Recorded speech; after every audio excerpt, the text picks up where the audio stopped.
It's Jeff Cochran with Zephyr Media. I just spent 30 minutes with Keith Andrew on his show. We had a great time. I hope you'll stick around and watch. Welcome to the KeithAndrewNetwork for people who want to know what is the KeithAndrewNetwork. The whole point of my talk show is to show people that even with having a learning disability, I can still amount to something.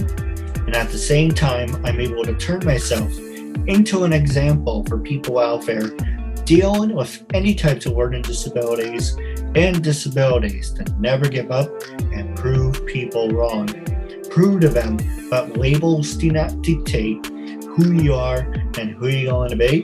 To prove to them and get them out to something. So that being said, 26 minutes of your time, freedom of speech, self-expressing. It is PG-13, but with that being said, you do have the right to express yourself. And the first question I want to ask you is, you mentioned you are a video producer, writer, photographer, and you do have your own, I think it was, own company. Yes, I do. Yeah. Hi there, everybody. My name is Jeff Cochran. I own a company called Zephyr Media. It's primarily a video production company as well as a social media marketing company.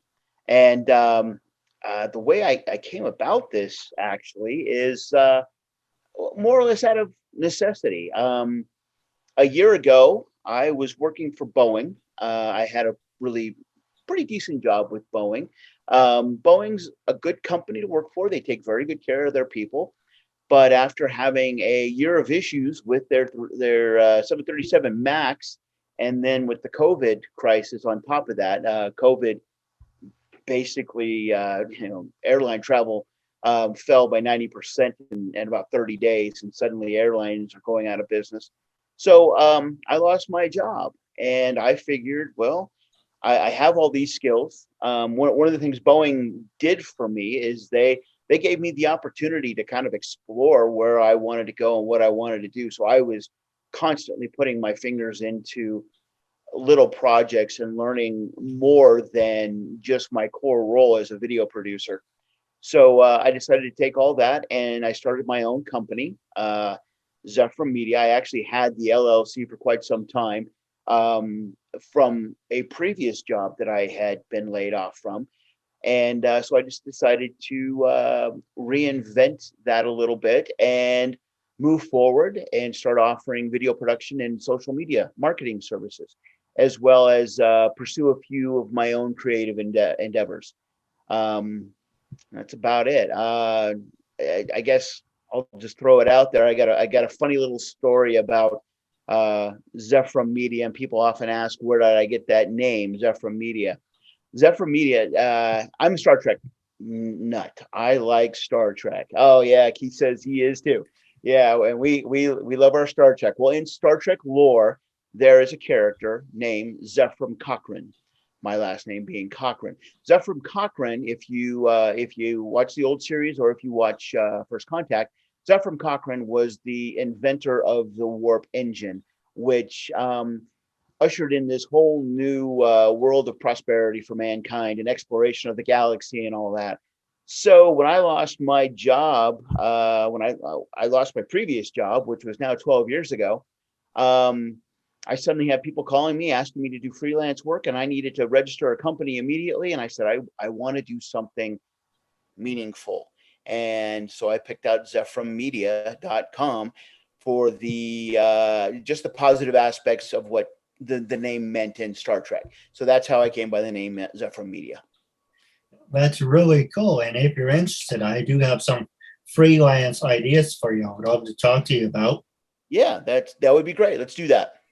And I was going to make a joke, but you also gave me a good idea. But now, when you worked at Bowen's, let me do the joke first. Everyone says, if it's a Bowen, I ain't going. Yeah, I've heard that. But no, go ahead. And quite honestly, I don't know real. I think that one may have come out of the 737 MAX issue. Because of, it was such a big issue and the plane was grounded for over a year. But I've been on several Boeing planes, and they do make good airplanes. Oh, and I'm not just saying that because I'm a former employee. I'm saying that because I've flown on those planes. Well, while we're on the subject, before I retire my other idea, you mentioned you've flown on so many airplanes. Hmm. Were you like a pilot? Were you like a steward or stewardess? Oh, mostly just as a passenger. Uh, Previous to I guess let me explain how I came to be a Boeing employee. I actually was hired on by a company called Jeppesen, and Jeppesen is known more for navigational data, and they also have a training department. They were the originators of the first private pilot handbook back, God, 30 years ago, I believe, is when they first published it. That was my entry into Boeing. I went to work for Jeppesen. Jeppesen at the time was a subsidiary for Boeing, and I worked in their training department. And as a part of that, my boss at the time wanted me to go to ground school, so I did complete ground school. I did a few flights, so I have flown an airplane on my own, but I've had somebody sitting right next to me, making sure I was doing it right the whole time. And at one point in time, I was considering getting my private pilot's license, and then I realized how expensive it was going to be to get that license. And I'm not a rich person. Being a pilot's that's a rich man's hobby. So I kind of gave it up and continued to pursue my writing and my photography and my videography. You ever see the episode of The Simpsons where Homer's looking for a place to drink till he pretends to be a pilot? No, I haven't seen that one. Well, if I find a clip, I definitely send it to you. Yes, please do. So the other idea I was thinking of, why not have entertainers? You heard from me first on the Keith Andrew Network, so no one, if you take my idea, I want half. Uh-huh. But think about you're on an airplane for 8 hours. What are you Hmm. gonna do besides take an Ambien and go to sleep for 8 hours? Wouldn't it be nice if hypothetically they had a comedian or if they had a talk show host on there? Uh-huh. So for 8 hours you can be entertained and or whatever. How do you feel about that idea? Well, for one thing, if you look online, there are actually several flight attendants who attempt to do that, and there are some funny skits. The safety presentation up front. There's a couple people who do some funny stuff, but as far as having somebody dedicated to entertainment, I think those days have long since gone. Since airlines are trying. I mean, if you've been on an airplane lately, you know how they're kind of squished up. They're trying to squeeze as many seats into those planes as they possibly can. In fact, I did produce a video about 2 years ago about how the interior of the planes, how the customers were wanting Boeing to actually figure out ways to insert up to 6 additional seats into those cabins. So putting on in-flight entertainment, I think they'd rather just say, bring your phone, bring your iPad, watch a movie, go to sleep. We don't really care as long as you pay the bill. No, absolutely. Yeah. Now, I'll ask you a serious question. Uh-huh. You know, I always heard about a Boeing, and I always heard people refer to a 747. Hmm. What is the difference between the two? Between a Boeing and a 747. Yes. Boeing is the company, and they Boeing builds the airplanes. 747s is actually a model airplane that they started building the 47s. I believe they started building them back in the 70s, and they were meant to be a kind of a larger hauler for overseas flights. Very similar to the 777, very similar to several models on the Airbus, but it was they built them as a double decker to fit more passengers in there as they were flying overseas, because a lot of it's fuel cost. Fuel cost can fluctuate so much, just depending on what's going on environmentally. If we had a problem such as in the aviation industry, such as the Colonial Pipeline hack that happened a couple of weeks ago, things like that happen. I ship, the Suez Canal was recently blocked by that ship. Things like that affect the price of oil. It affects the price of jet fuel. And to be quite honest with you, a lot of these airlines don't have high margins. That's why a lot of them were screaming so badly when the pandemic hit, because they lost a lot of their customers in a very quick fashion, and they were looking for help to keep themselves afloat. And that's one of the reasons why they won't consider the in-flight entertainment live entertainment, because they want to fill as many seats as they possibly can.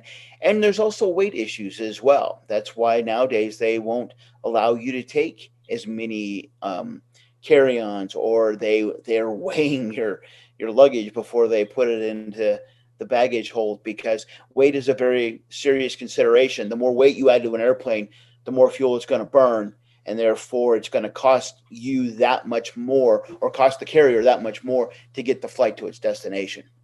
No, I agree. I had a brain fart. Gabriel Iglesias used to joke about Southwest Airlines, how he has to buy an additional seat because he's a big fluffy guy. Yeah, yeah, exactly. Well, the thing is they're making those seats smaller and smaller all the time. I know I feel it when I go.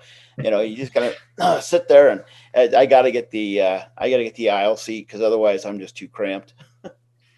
So the next question I want to ask you is: you mentioned you work with social media. Yes. What influenced you to start your career or line of work in that area? Well, several years ago, I got lucky enough to go out to a media conference held by Cisco, and Cisco has an amazing media department out in San Jose, California. And this was about the time I was transitioning from the training department into the marketing department, and I was kind of scrambling to learn my place in the whole organization and what I could contribute to the organization. And a friend of mine in the company said, "This would be great for you. Here, you go talk to this person. Let's get you out there so you can start learning." And before then, I spent a little time on Facebook. Yeah, I scrolled through a little bit, but that conference really helped me see how social media was taking over as a communications and marketing platform for companies, and how it was very important to use these platforms to not only get your message out to your customers, but also get feedback from your customers. So what I saw was, for me, I mean, I'm a videographer, I'm a photographer, but I'm also a writer. And so what I saw was a great opportunity for me to help benefit the company by jumping into that arena. And I came back to Denver, and the marketing department, within a few months, they let me start working with, they call it the digital team. They were the team that handled basically all the social stuff, all the email stuff, that particular part of marketing.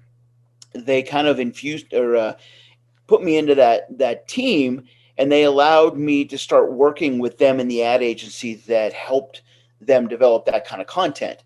And I found myself doing a lot of writing. I found myself doing a lot of photography, just coming up with a lot of just concepts to put things out there to get attention from our base and our potential base to pay attention to us and buy our products.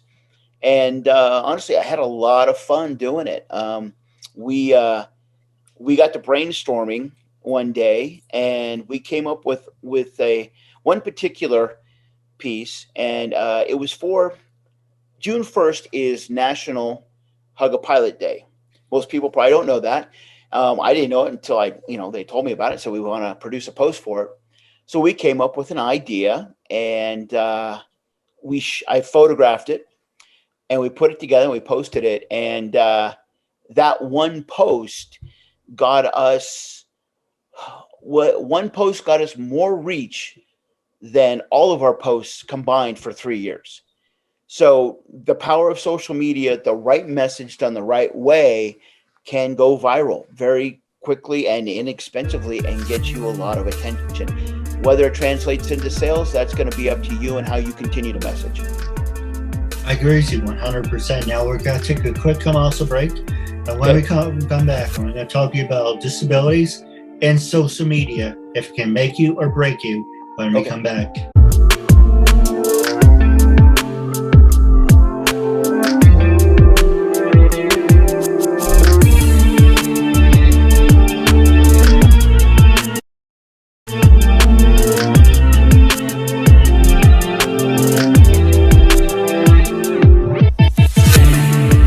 So we're back from the commercial break. Now, continuing our conversation about social media, it came a long way. AIM Messenger. Personally, I looked it up recently, and like, it's dead. No one uses it.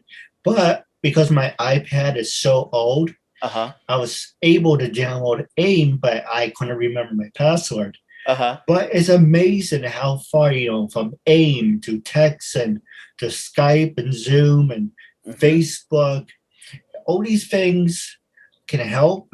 Or if you sneeze the wrong way, it can be, offensive and bizarre. So with you working social media, passing the show over to you, do you think social media can make you or break you?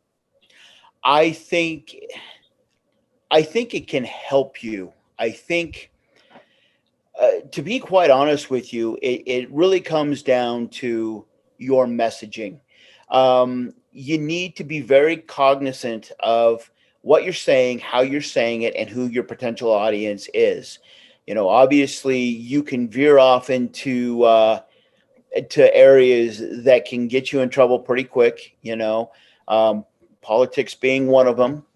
There's so many things that are hot buttons nowadays, and I think it's your responsibility to understand your audience, understand you, and understand if you have some sort of prejudice, or if you're dealing with some of your own issues. How can you put a positive spin on things and keep it positive, or more or less, how can you talk to your audience in such a fashion that it's a positive conversation for them? And don't get me wrong, if you're one of those people who wants to venture off into those areas that can be a little muddy, get a little dark, can stir up controversy, you can still find a way to enter into those areas and keep the conversation civil, keep the conversation, I don't want to say light, but try to approach the conversation from the aspect of, I want to help, I want to understand, and maybe I want to educate. But as soon as you lose your temper and you maybe say the wrong thing to the wrong people, and you get a little testy about it, and trust me, it's easy to do. There are people who will push your buttons. You need to just back off and be conscious of what you're saying and keep it positive. And I think as long as you can do that, the internet will help you. If you want to constantly pursue the course of let's stir up controversy, let's see if we can make somebody mad, and if once we make somebody mad, we're gonna keep pushing that button until they get really mad. I think it could hurt you in the long run. Or is that really the base that you really want to be talking to begin with? Is that who you want to be selling your product to? Think about the message. Keep the message. Keep the message on message is what I would think, and just be careful going to those dark places. No, absolutely. One thing about me, I always look to have fun. I make some jokes. I'm a good person, but I do stupid things. Even a lot of people say that's the most stupidest thing I ever heard. But I tell jokes. I try to interact with people. Yeah. You want to express it. If it's try to please everyone, you got to set yourself up for failure. Yes. it's always good to be yourself. So some people are gonna take you who you are, Hmm. and other people want to throw you underneath the bus. Yes. So I'm just, hey, I am who I am. You want to Hmm. be on the show? You want to make a friend? Terrific. If not, hey, there's the door. Go make friends with it. Right. Right. But as we're talking, oh, go ahead. Well, and I think, nowadays, one of the things that I've noticed as a trend in video production as well as social media is people are looking more for authenticity versus that, the real slick, you know, presenter that used to be a thing back in the 70s and even the 80s. So I think it's a good thing to be yourself, but to be yourself, you got to know yourself. And you've still got to put somewhat of a filter on what you're saying. Now, as far as, making mistakes, saying the wrong word, yeah, make fun of it. We're all human. We all make mistakes. We all stumble. It's just whether or not you're going to pick yourself up afterwards. Or if you say something that is offensive, admit to it and say, hey, I'm sorry if I offended you. I really am. I didn't mean to. Or, well, if you really did mean to, well, then I guess admit that you meant to. But the point is, yeah, be yourself, but know yourself and understand that everybody else has the same right as you. If somebody else makes a mistake, don't laugh at them. Don't be cruel.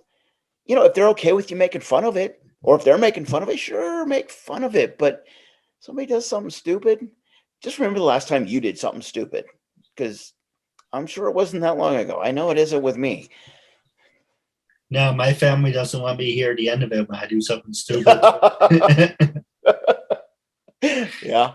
Yeah, a lot So, of my friends won't let me hear the end of it either. Remember that let's time you did that? Yeah, I remember that.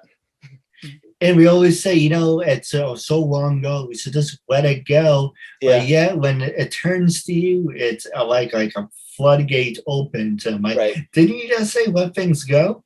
Yeah. Yeah, exactly. I'm willing to let it go. Are you willing to let it go? So the next question I want to ask you is disabilities, as we were talking about off the air. What's Uh-huh. the last 4 minutes? I'm going to pass the show over to you. Okay. Was there anything you want to talk about, promote? This is your time. Okay. Yes. Actually, Keith, I would like to applaud you for your message at the beginning of this broadcast about your disabilities. And even though you have disabilities, you're still moving forward and you're still doing the things that you're passionate about. And I would like to encourage anybody who who feels as if they're not able to do something. If you want to do something, go do it. Um, I've dealt with my fair share of, I guess, prejudice. I was teased a lot in high school and junior high school, and in a lot of ways, people tried to make me feel inferior, and for a lot of years, I struggled with that. And I would imagine there's a lot of people out there who struggle with it as well. But getting back to the being who you want to be, just go be who you want to be. Don't worry about what anybody thinks about it. If you've got an idea for something, go do it. Have fun. Let it be your passion. Live your passion. And if it turns out it's not working out for you, or if you change your mind in a year or so and you say, well, that's really not what I want to do now, I want to do something, that's fine too. I started my life I went to school as an illustrator. I ended up being a graphic designer. Few years after that, I got into video production. Then I became a producer. Now I do more marketing work than I really do video production. Your life can and will change. Go with it and enjoy yourself. Do what you want to do, and just be you. And if nobody likes that, that's their problem. Just be you and be happy with you. I That's all agree, I got. Steve. I agree, Steve, 100%. Now, I have some good ideas for you off the air, but my Okay. last question for you. Yeah. When I first approached you to be a guest on my talk show, Yeah. what made you say yes? How do you feel now? And what do you recommend it to other people? And how can they follow you on social media? Uh huh. Um, when you first approached me, I was super busy And I get stuff on social media all the time about, IMs about this and about that. And I just kind of discounted it. I just figured, you're just somebody else trying to sell me something. And then things kind of slowed down. I started looking at what you were doing. Well, maybe this wouldn't be a bad idea to talk to you. And then the more we started talking, and especially when you told me about your disabilities and that you weren't going to let that hold you back, I knew then that I wanted to talk to you, because I just firmly believe that anybody can go do anything they want to do if they set their mind to it, and if they can find the support, and you deserve the support. So that's kind of why I jumped in there. And it's been great to talk to you. I've had a lot of fun. I would recommend anybody coming on and doing this. In fact, I wouldn't mind coming back and doing it again someday. And I am on social media. Jeff Cochran is my name. I've got a Facebook account, and then I've got a couple different Facebook pages. I have a page, a line of the products that I'm selling. It's called Badass Products, and they're all motivational products. I know badass kind of sounds bad, but they're all motivational products. The one I made for myself is I'm a badass video editor. It's a great thing or you can buy a coffee cup for your mom that says I'm a badass mom. I've also got another page called Studio JC Photo Arts.